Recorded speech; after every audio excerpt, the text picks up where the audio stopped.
প্রাথমিক যে ফলাফল, সেই ফলাফল যখন দেয়া শুরু হয়েছে তখন থেকে শুরু করে এখন পর্যন্ত অনবরত আমাদের নেতাকর্মীদেরকে হুমকি দেওয়া হচ্ছে, তাদের উপরে হামলা করা হচ্ছে, তাদের বাড়িঘর দোকানপাটে হামলা করা হচ্ছে।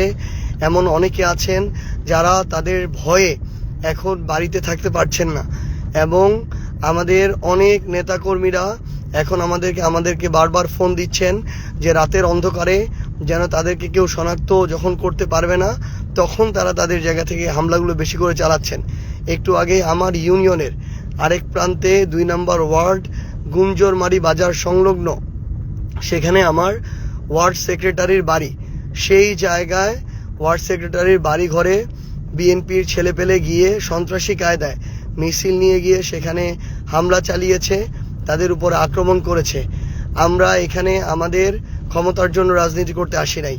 আমাদের নেতাকর্মীদের গায়ে স্পর্শ করার আগে সেটা আমাদের শরীরের উপর দিয়ে যাইতে হবে। তাই এখন রাত প্রায় 11টা বাজতে চলেছে, আমি আমার ওই নেতাকর্মীর বাসার দিকে যাচ্ছি। আমরা দেখতে চাই যে বিএনপির নেতাকর্মীরা তারা কত বড় সন্ত্রাসী হইতে পারে, কত হামলা করতে পারে, রক্ত ঝরাইতে পারে, জীবন নিতে পারে। আমরা আমাদের জায়গা থেকে এটা দেখতে চাই। আমি নিজে এখন সেখানে যাচ্ছি, আমরা কয়েকজন মিলে যাচ্ছি, দেখি তারা আমাদেরকে হামলা করুক, আমাদেরকে মারুক, তারপরে আমাদের নেতাকর্মীদেরকে স্পর্শ করতে হবে। তারা মনে করেছে তাদের জায়গা থেকে যে তারা বিজয়ী হয়েছে, এখন তারা আরেকটা স্বৈরাচার কায়েম করবে, নব্য স্বৈরাচার হবে। কিন্তু আমরা আমাদের জায়গা থেকে স্পষ্ট করে একটা কথা বলতে চাই যে এই বাংলাদেশে এটা আমরা আর হইতে দিব না, এ হওয়ার সুযোগ দেয়া হবে না। প্রয়োজন হলে আমরা কালকে থেকে আবার রাজপথে নামবো। প্রয়োজন হলে আমাদের যে লড়াইটা ছিল অভ্যুত্থানের পরে, এই 1.5 বছরের লড়াই, যে বাংলাদেশে একটা গণতান্ত্রিক রাজনৈতিক পরিবেশ তৈরি করার লড়াই, এই লড়াইটা আমাদেরকে কালকে থেকে শুরু করতে হবে। আমরা আমাদের সকল নেতাকর্মীদেরকে আমি আমার জায়গা থেকে স্পষ্ট করে বলতে চাই, 11 দলীয় জোটেরও আপনারা যারা রয়েছেন আপনাদেরকে স্পষ্ট করে বলতে চাই, আমরা আমাদের জায়গা থেকে শুধু আমাদের দলীয় রাজনীতিটা করি, আমরা মানুষের রাজনীতি করি। এটা যদি কারো সহ্য না হয়, কেউ যদি শুধুমাত্র আমরা একটা দল করি দেখে, একটা জোটে অংশগ্রহণ করেছি, ভোটে অংশগ্রহণ করেছি দেখে কেউ যদি মনে করে যে আমাদেরকে মারা, রক্তাক্ত করা, হামলা করা বৈধ হয়ে গিয়েছে, তাহলে তাদের বিরুদ্ধে আমাদের নামতে হবে। এরা আবার আরেকটা নব্য স্বৈরাচার কায়েম করতে চায়। আমি আমার জায়গা থেকে স্পষ্ট করে আপনাদেরকে বলি, বিন্দু মাত্র ভয় পেলে চলবে না। তারা তাদের জায়গা থেকে অন্যায় করছে, অপরাধ করছে, জুলুম করছে, ভয়টা তারা পাবে, কিন্তু আমাদের ভয় পেলে চলবে না। আমরা যেন মাথা উঁচু করে সম্মানের সাথে যে রাজনীতি করে আসছি, আমরা আমাদের জায়গা থেকে সেই রাজনীতিটা করে যাব। আমি আমার জায়গা থেকে এইটুকু আপনাদেরকে কথা দিচ্ছি যে আমার পঞ্চগড় 1 আসনের যে কোনো জায়গায় যে কোনো নেতাকর্মীকে যদি আঘাত করা হয় আমাকে জানাবেন, আমি ছুটে যাব সেখানে। আমরা ওই রাজনীতি করতে আসি নাই যে ঘরে বসে থেকে রাজনীতি করব। সৃষ্টিকর্তা মহান আল্লাহ আমাদের সুযোগ দিয়েছেন এই বয়সে আপনাদের প্রতিনিধিত্ব করার।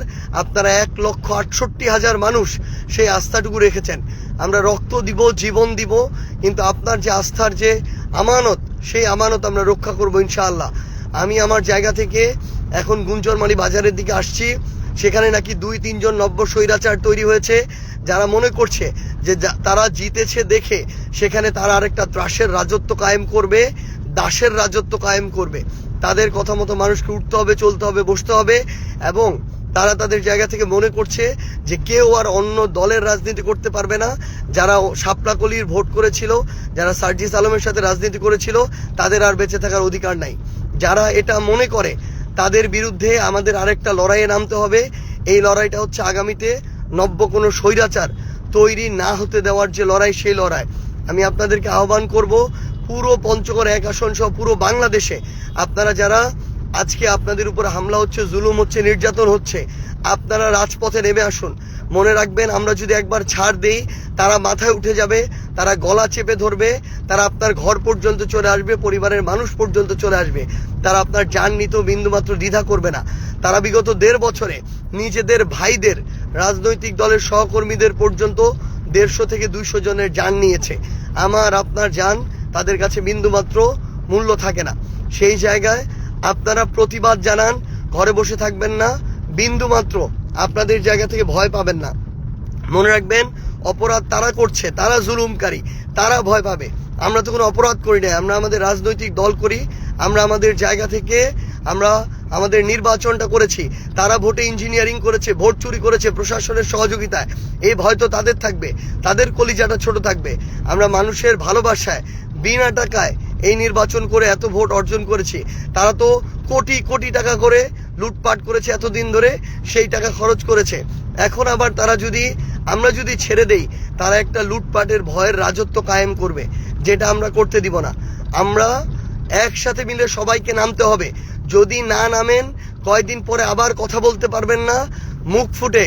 আপনার যে স্বাধীনতা, ওই স্বাধীনতাটুকু আপনারা আর ব্যবহার করতে পারবেন না। কয়েকদিন পরে দেখবেন আবার আগের মতো আরেকটা ত্রাসের রাজত্ব কায়েম হয়েছে। এই জন্য প্রথম দিন থেকেই প্রত্যেকটা অন্যায়ের বিরুদ্ধে আমাদের একসাথে দাঁড়াইতে হবে।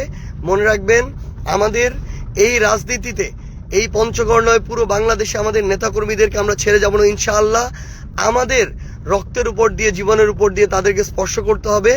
আমি আমার জায়গা থেকে এখন গুঞ্জরমারিতে আসছি। আমাদের যারা ভোটার ছিলেন, নেতাকর্মী, শুভাকাঙ্ক্ষী, সমর্থক, আপনারা গুঞ্জরমারি বাজারের এখানে চলে আসুন। ইনশাআল্লাহ আমরা একসাথে মিলে সকল ধরনের নব্য স্বৈরাচার যারা আছেন, যারা নতুন করে মানুষের উপরে জুলুম করতে চায়, তাদেরকে আমরা রাজনৈতিকভাবে মোকাবেলা করবো ইনশাআল্লাহ।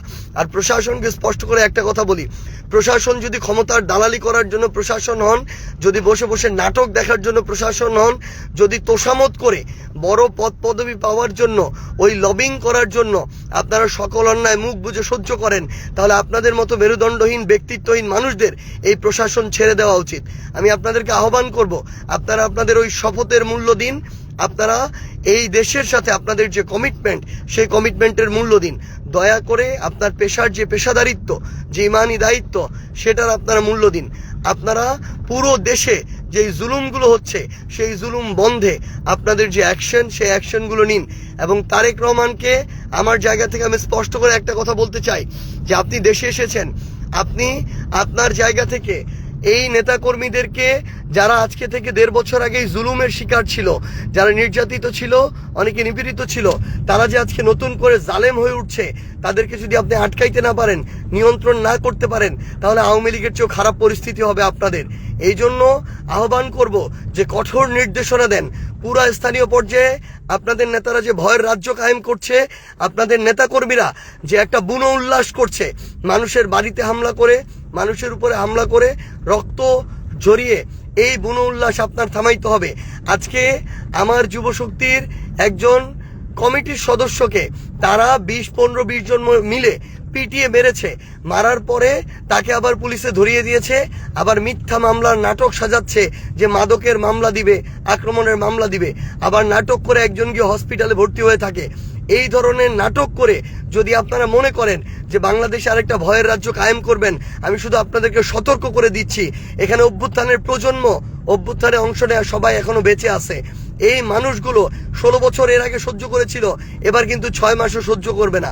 আমি আপনাদেরকে সতর্ক করে দিচ্ছি, এর আগে শেখ হাসিনা ভারতে পালিয়ে গিয়েছে, এমন অনেকে আছে যারা অপরাধ করে পার পেয়ে গিয়েছে, কিন্তু আমাদের ওই অভিজ্ঞতাগুলো আগে ছিল না বলে এটা হয়েছে।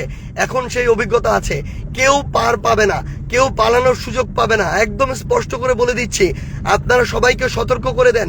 আমরা জান থাকতে, জীবন থাকতে আমাদের একজন নিরপরাধ নেতাকর্মীকে শুধু দল করার অপরাধে, শুধু একটা মার্কায় ভোট দেওয়ার অপরাধে আমরা হয়রানির শিকার হইতে দিব না, আমরা জুলুমের শিকার হইতে দিব না, আমরা রক্ত ঝরতে দিব না।